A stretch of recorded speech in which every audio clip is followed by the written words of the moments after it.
Thank you, everyone, and thank you for tuning in. To kick off this travel-focused session of the conference, we have the great pleasure to speak to James Liang, co-founder and executive chairman of the board for China's largest online travel platform, Trip.com Group. Trip.com runs a variety of brands, including Ctrip, Qunar, Trip.com, and Skyscanner. During this session, we'll discuss some of the challenges for the business and the travel industry amid the pandemic. We'll also discuss how Trip.com has transitioned from being a pure transaction platform to a content-rich, inspirational platform. And we'll also talk about the group's internationalization and its recent Hong Kong listing. James, welcome.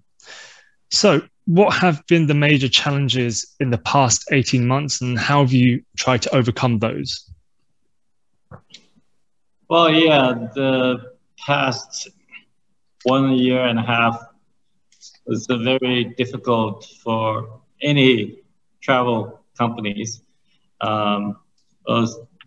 Initially, it was a China pandemic situation. Now it then quickly spread to globally, and we, first we had to handle millions of transactions, canceling and the changes, and we have actually put up a lot of financial resources to handle, to honor all these refunds to the customers who wants to cancel trips, and that was a major challenge during the beginning of the pandemic. Then after that, it's just no business at all. I mean, so all the transactions dropped to zero, and we had undergo tremendous pressure to maintaining the morale and the financial integrity of the company.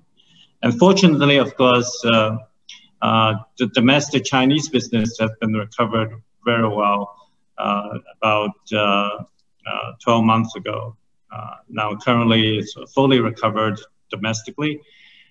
And the international business, we are already start to see signs of recovery, and our Europe and American business has been steadily recovering, and the rest of Asia, hopefully by the end of this year, will start to recover. So I think we went through a very difficult period, but fortunately our team and especially our finance and service team had pulled together during this very difficult period. And we got support from the government. Really grateful for the support and subsidy from the government, including the Hong Kong government. And also we are grateful for a lot of our partners to help us work together to go through this very difficult period. Yeah, and I think during this very difficult time for many businesses, Trip.com Group alone has not stood still during this pandemic. Something that has stood out is your efforts in live streaming. That's become a really important segment for many businesses to generate a lot of revenue during the pandemic, with the likes of Douyin rising up, supporting a lot of these companies to help transact and reach out to a wider range of people. Talk to me about live streaming and just how important that is for Trip.com. Yeah, I think live streaming has played a very good role during the recovery stage. It's quite an innovative way of marketing travel products. But what we sell on the live stream channel is actually those we call pre-sale products, where the customer can lock in a very good discount, at the same time flexible about when they will travel, when they actually make the reservation. And those are type of products that are very particularly attractive for during the recovery stage, because people want to look for discounts and want to book travel, but at the same time, because the pandemic is still occur sporadically, and people are not sure when they can travel, or they may worry about cancellation and changes due to future pandemic outbreaks. So, but this product is ideal for custom to login discount when also with the flexibility of future changes. So we saw a lot of, to our surprise, it's very well received, and we saw millions of or tens of millions RMB worth of travel packages during, just within an hour for every weekly live stream shows. Mm. Yeah, so it's a very innovative. Really, our marketing team has tried to be very innovative even during this very difficult period. Yeah, you've also taken part yourself in the live streams. This is also very much about Group.com making a content pivot as well. So tell me why content is all of a sudden so important for your business. Sounds very much like a Netflix theme, content, having more content. Yeah, because most of the people can only travel domestically, or for people in Hong Kong, they only travel, probably within Hong Kong. So there aren't a lot of destination. People are really looking for new travel ideas. So inspiration, content, and discounts are the main drivers driving people to, book incremental travels. So it's different from normal days. People will know the top 10 destinations in the world or the most popular destination. But now people are looking for ideas. And to our surprise, there's a lot of travel, destination that people wouldn't go to, or hidden gems around China, and even around within the short distance. There are a lot of hidden gems, and some of them are just nice resort hotels. People spend a few days with the families for a staycation. And some of the local activities also become very attractive, like the gourmet tours and things like that. So Trip.com will take this opportunity to increase our content. We have a lot of travel blogs, a lot of suppliers willing to participate. Our through live stream and other channels, our discount channels. And also, especially hotels, they are willing to give us a lot of staycation deals.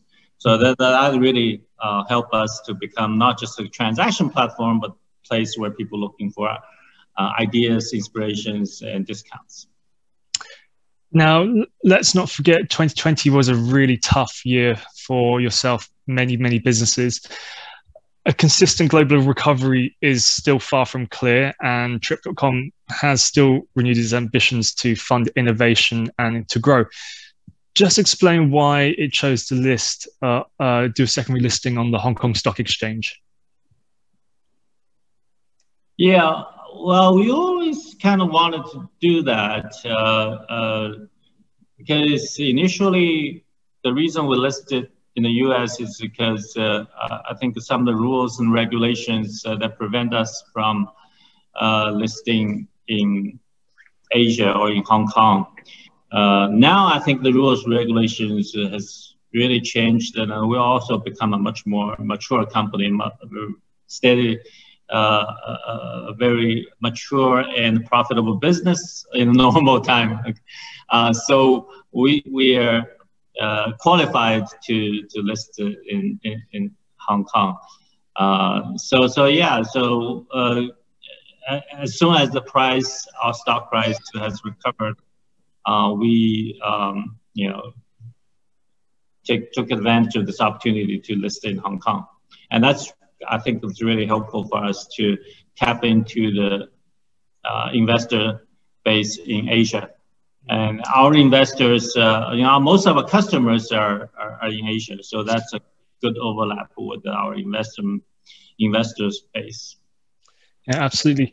Now, earlier on, you mentioned that the China domestic travel market has effectively fully recovered. People are traveling again. The pandemic is virtually over. How do you see China outbound travel evolving in the next couple of years? How soon do you see China outbound travel resuming, given the rest of the world is still facing difficulties with COVID? Well, I think what will recover next is the domestic travel for large countries like the US, as US has recovered very well. And if you consider Europe as one country, so the pan-Europe, within Europe travel will recover after that in 2 or 3 months, especially with the vaccine passport. And after that is probably regional travel, with travel bubbles being formed in selected places in Asia, where vaccine is making places where vaccine is making good progress. China outbound will probably start to open up a little bit early next year. So it's probably later than the recovery of the other travel markets. That's the best estimate. But it really depends on how effective the future vaccine is and how quickly countries can implement the full, or what we call herd immunity. Yeah. Now, what does the post-COVID Chinese traveler look like going forward? Well, I think China will probably be even much bigger. Outbound travel will be much bigger than previous COVID era, because people are looking very eager to travel outside of China, and also China is getting richer. Just within 2 years, the Chinese economy has grown much faster than the rest of the world. It's probably 20% larger. And in nominal terms, the Chinese currency is also gaining. So it's actually probably 25% larger than previous COVID era. So we'll see a very, as soon as the travel restrictions are removed, see a huge rebound of China travel outbound travel market. And it will be, but it will be a year away probably, fully. Yeah. Well, no doubt Trip.com will be right there for the traveler, no doubt. And you also mentioned that much of your business is in Asia, and I'm fascinated to hear from you how you see the international travel recovery. I know you talked a little bit about it, but particularly with the slow pace of opening up in Asia, how do you see this region of the world in particular and the rest of the world? Well, I think it really depends on the vaccine progress. As Japan, Korea, which is the biggest source of the customers, they are currently a little bit behind Europe and America in terms of vaccination rate. But I think they will catch up quickly. The vaccine is going to be widely available, and they can certainly afford it.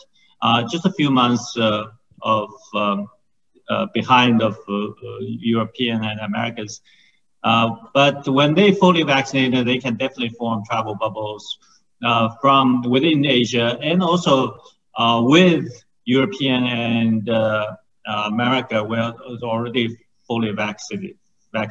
So you'll see travel bubbles being formed from among the developed countries. That will really help the overall recovery of the travel market, outbound travel market. Yeah, I think a lot of people, especially in Hong Kong, are looking forward to the travel bubbles, no doubt about that. Yeah, Hong Kong could be part of that too, yeah. Now, what's needed from other companies, from governments, to enable a quicker return to these pre-pandemic levels of international travel? Well, I think, vaccination is probably the most important. As soon as you get to 70–80%, a lot of countries will start forming travel bubbles. Of course, with the passport, vaccine passport.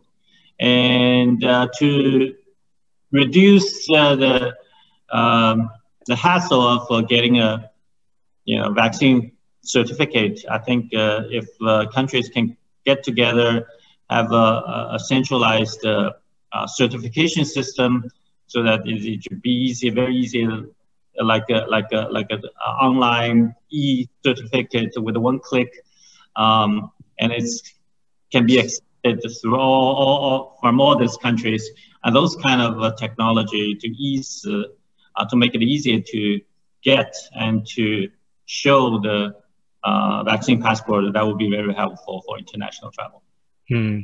Now, how will Trip.com look to innovate going forward? What's the big picture for Trip.com? Well, we're going to continue to pursue our strategy as the most comprehensive one-stop travel app. Our app has always been the best, and our product line has been very, one-stop shop and the most comprehensive. And also our service is always the best. You really much easier to talk to our service rep because we have built a service facility around the world, and it's very easy to talk to a real person than some of our competitors. That's going to be our strength. So we'll continue to leverage our strengths to increase our market share, especially for apps. Well, we look forward to seeing what you have to offer, live streaming and much, much more going forward. James, thank you so much indeed for being part of the China conference, and appreciate you giving up your time. And that's all we have time for. Thank you so much indeed. You're welcome. It's a pleasure.